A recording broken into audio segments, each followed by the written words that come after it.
Well, are we ready? Ready for more? All right then, let's consider this. The English chosen people myth that we've just been looking at is only a few hundred years in the making. Really, that's not very long. I mean, by comparison, if we look on the other side of the world, we can find a very different notion of a chosen people, inherited not over hundreds of years, but thousands. Now, in this tradition, all the realms of heaven and earth are bound together in an ordered, hierarchically organized, and most of all, massively bureaucratic grand cosmic scheme. Within that scheme, the human realm, known as Tianxia, which means all under heaven, is centered upon the emperor of a land called Zhongguo, which means the central kingdom, better known outside it as China. And this emperor, known as the Son of Heaven, is not only the political leader of the Chinese state, but by the mandate of heaven is the divinely appointed authority over all of Tianxia, that is, the entire known human world. The story of Chinese civilization, in other words, is based on a mythic consciousness of 5,000 years at the center of all human culture. How did this work in practice? The people on China's margins, such as, say, the Koreans, the Thais, and the Vietnamese, long existed in this cosmic system as semi-civilized tributary states, which ritually acknowledged the supremacy of the Chinese emperor. And as for the people further out, especially the nomadic ones, well, they were, perhaps are, considered the wild and uncivilized barbarians. That includes every one of us here, by the way, just so you know. Okay, that might sound a bit frightening, but there is more nuance to it than there might sound. Take the mandate of heaven, for example, which is really the crucial concept at the heart of this scheme. The mandate of heaven is not a license for autocratic rule, not like the European divine right of kings, that is. The Chinese emperor held the mandate of heaven, but was also bound by it to rule virtuously and uphold the cosmic order through the correct rituals and ceremonies. If the emperor failed to do this, he or she could be said to lose the mandate of heaven. And that would tend to be signified by all kinds of disasters like earthquakes, plagues, banditry, piracy, various social upheaval and rebellions. And if in the course of this the emperor came to be overthrown, well, that was a sign that the mandate of heaven had passed to the new dynasty. What we see here then is a cyclical philosophy of history by which dynasties rise in virtue and then fall in tyranny. They rise and fall, rise and fall, rise and fall. And this cycle has continued to the present day, in which it includes the current dynasty, the Chinese Communist Party. Oh yes, the Chinese word for revolution is 革命, which literally means the stripping of the mandate. The mandate is 天命, the stripping of the mandate, 革命.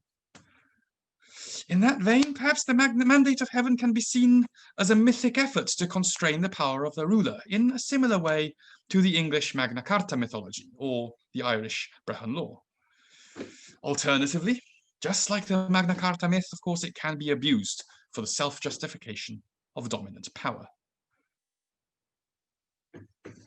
The other thing about this Sino-centric cosmology is that Chineseness was only very rarely defined as Englishness became along hard ethnic or religious lines. Now, that might sound a bit jarring in the face of its abuses of, say, Tibetans and Uyghurs today. But the fact is, China has always encompassed a very vast range of ethnic groups. There's well over 50 in the present count, all of whom have different languages, different cultures, different religious beliefs, and are, of course, spread widely across an absolutely massive territory. Any idea of imposing a single form of strong centralized government upon all of them let alone a common, strictly defined belief system. This is obviously preposterous, and I believe it's one of the reasons the present government's attempt to do so is, frankly, so just historically bollocks. Because at best, so long as you partook in the rituals and were plugged into the imperial bureaucracy, you could be considered Chinese and more or less left to get on with your own way of life. That's also evident, of course, the other way around, in how outsiders, like, say, the Mongols and the Manchus, were able to come in and create Chinese dynasties themselves, but without losing their ethnic identities. They took up these Chinese rituals and institutions, but perhaps more importantly, they took on themselves this same mythic framework, these same stories, to portray themselves not as foreign conquerors, but as the rightful inheritors of the mandate of heaven. Now, that's the theory. Okay? In practice, of course, as usual with humans, it has often not been so impressive. To take just one example of many, 300 years ago, we had the genocide of the Zungars, which took place under the Qianlong Emperor's conquest of a region to China's west that will perhaps be familiar to all of you at the moment, and that is, of course, Xinjiang, out to the west. Now, the Zungars were Buddhists of Oirat Mongol origin, actually oriented to the sort of Tibetan religious center that I heard some of you discussing earlier. And what the Qianlong Emperor did was to explicitly frame them as a subhuman other, outside this cosmic scheme, in order to argue that it was not a violation of its principles of virtue, in fact, was a requirement of them that the Zungars all be slaughtered. And in the present, there is an irony in this, because it was by wiping them out that they opened up Xinjiang for settlement instead by the Muslim Uyghurs, who 300 years later are now themselves experiencing genocide under the current emperor, Xi Jinping. So indeed, for all its complexity, for all its majestic aura of long-term equilibrium, we do see in Chinese political mythology an inescapable tendency, an unacceptable tendency to the violence and arrogance of a chosen people. And I want to have a look at just two key episodes in Chinese history that might help us over here get a feel for this myth's contours today. One was its most important centralization, the other its worst humiliation.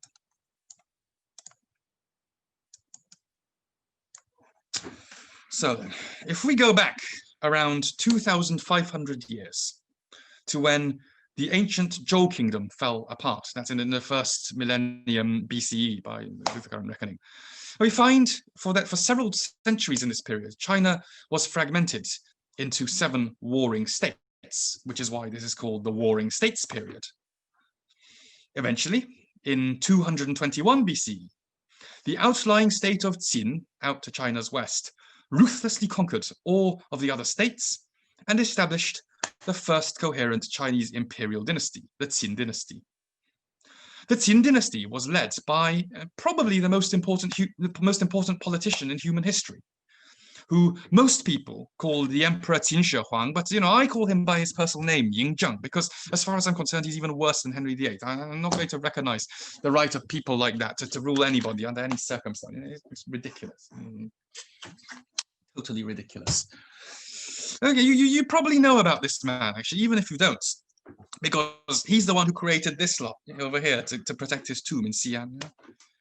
What he did was extremely significant to the tradition of Chinese authoritarianism.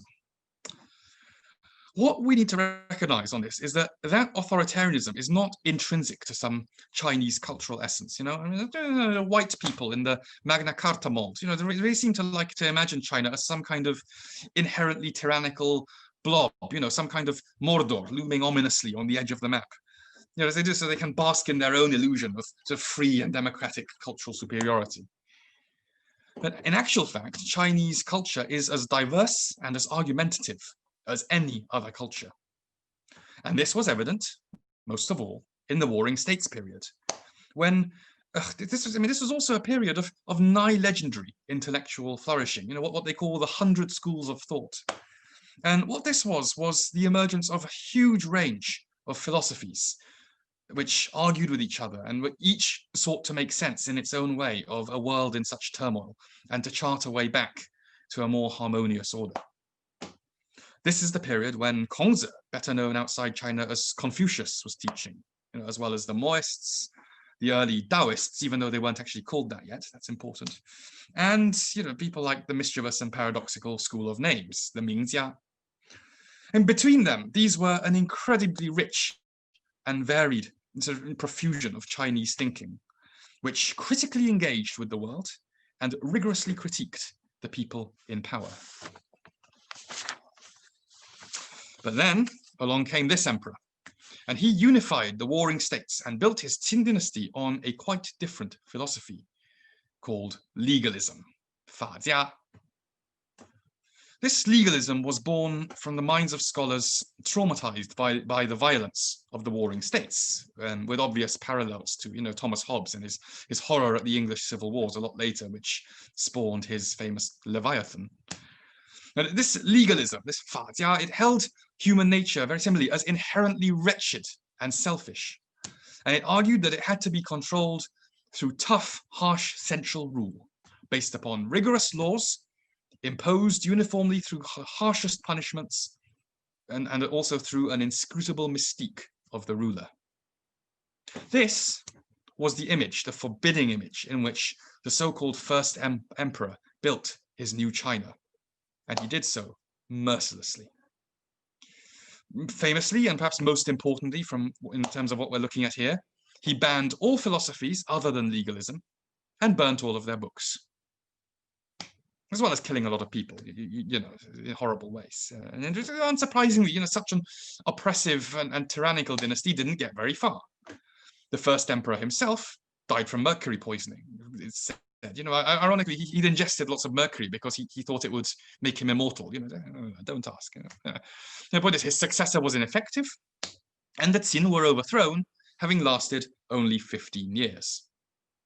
Later dynasties, especially the great Han dynasty, which ruled for the next 4 centuries, absolutely despised the brutality of the Tsin. If you think I'm being critical of Qin Shi Huang, I mean, you should actually look at their first great historian, Sima Qian, who echoed a lot of the sentiments I'm expressing now.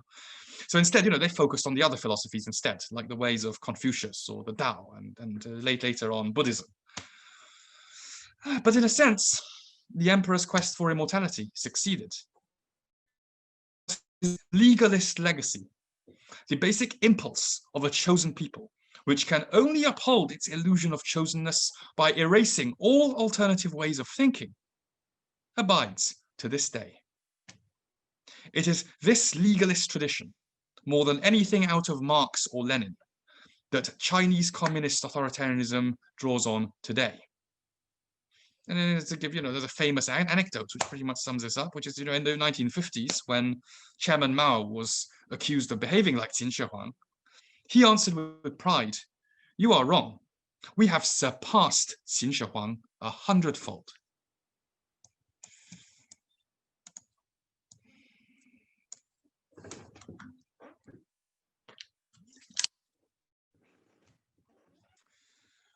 And now then, what do you do when, as far as you know, you have sat at the center of the universe for 5,000 years, then suddenly, out of nowhere, find yourself kicked into the dirt? Because in the 19th century, that's pretty much what happened. And bear in mind, the 19th century is really not long ago when you're talking about a memory that's calibrated on this kind of scale. Along came this new batch of uncivilized barbarians on ships from off the edge of the universe. They were called the English, by now in the form of the British Empire. They presumed to talk to the emperor as equals instead of, prostrating themselves on the floor and doing, the kolto as barbarians were supposed to do. They wanted to open up trade for Chinese luxuries like tea and silk. The Chinese refused. The Celestial Empire had everything it needed. What had barbarians to offer them? And so of course, the British, who are now having a massive balance of payments problem because of this, they found an answer to that question. Opium. They illegally smuggled vast quantities of this illegal drug into China from their plantations in colonial India. It wrecked the Chinese population with drug addiction and catastrophically drained the Chinese economy of silver. And then, in 1839, when the Chinese government tried to ban the opium trade by force, the British sent in their industrial-era cannons and gunboats and smashed the Chinese's faces in the First Opium War. This moment, the First Opium War, was a narrative catastrophe, probably on a scale that's hard to find an equal to anywhere in human history. Because in that instant, the myth of Chinese chosenness was shattered.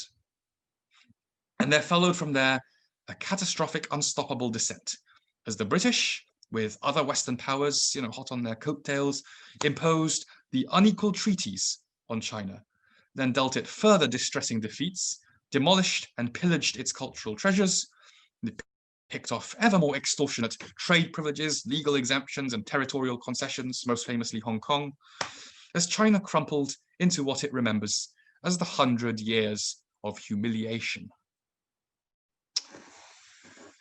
They have never forgotten the 100 Years of Humiliation. In the Chinese mythic imagination, what happened to them in that period was not just their humiliation as a people, but a cosmic offense against the very way that the universe was supposed to be. And this forms the backdrop for everything that has happened in the Chinese story since. Racked by rebellions and all kinds of horrendous strife, the final Imperial dynasty collapsed in the revolution of 1911. But it was not until the communist victory in the Civil War in 1949 that China was once again a unified and independent state.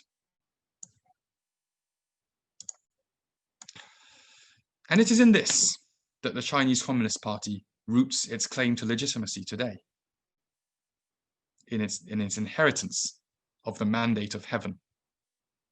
Not, again, in Marx or Lenin, but in ending the century of humiliation and returning to the correct cosmic order, in which a restored Chinese civilization stands at the center of all human affairs. Look at this. This is Tiananmen, which means the gate of heavenly peace, the entrance to the Forbidden City in Beijing. An ironic name, of course, for the site of the horrible 1989 massacre. Now here, what does it say here? Look, this says, 中华人民共和国万岁, which means the People's Republic of China for 10,000 years. There's long live the People's Republic of China. But what have we over here? This one says, 世界人民大团结万岁. And that means, long live the great unity of the world's peoples. Think about that for a moment. The great unity of the world's peoples. The great unity of the world's peoples might have an obvious meaning from a communist perspective, workers of the world unite and all of that. But look at it through the ancient cosmic scheme that we've been contemplating this evening, and I think you'll find its meaning far more profound. Finally, it's important, I believe, to consider this context when we look, alarmed as we must, at the path that China is taking today. Make no mistake, there is no justification for its present behaviors, and I'm the last person who's going to try and dig one up. There's nothing can excuse those who brandish abusive power to ruin people's lives. What Chinese authoritarians are doing right now in Hong Kong, in Xinjiang, in Tibet, and to their own dissident voices, it is reprehensible. I grew up in Hong Kong. I doubt I shall ever find it in my heart to forgive the cruelty and the arrogance which there's just so pointlessly visiting upon its people. Right this very day. And yet, the only way we have any chance to stop it is if we properly master the stories which gave rise to it, and which for millions of Chinese people are what still gives rise to it. It's only in the context of the true magnitude of those stories that we can begin to grasp the lasting trauma of Chinese humiliation at the greed and hypocrisy of, in their minds, the barbarian powers. You have to imagine the hurt and the disdain that Chinese today must feel when those very same powers, just yesterday, the gunboat bullies and the opium smugglers of this world, now presume, without a hint of irony, to speak to them from atop a high horse about human rights and a rules-based international system. It's only in the light of these stories that we can make sense of Chinese paranoia, perhaps in the true sense of that word, about sovereignty and internal affairs. This concepts invented by those same Europeans who held them inapplicable to the Chinese because in their eyes they were a subhuman people. And it's from the same place that comes the fixation with breaking in Hong Kong, which was seized at cannon point by the British and stands on as a mythic level symbol in the traumatized Chinese mind of the continuing power of foreigners to frame those rightfully at the center of the world as inferior. Imagination matters, doesn't it? I mean, you can see how powerful it can be, how much it can move people. And so if there's one thing to take away from all of this, I think it's surely this. You can't solve the problem of one myth of the chosen people with another myth of the chosen people. If we approach these problems as a choice between one or the other, by making one's fulfillment reliant on the other's humiliation, then we have all already lost. No, if we want to see a better China and a better England, and it is in them both to be better, what we have to do is understand this history, both physical and mythic, while engaging with them to help them build better stories.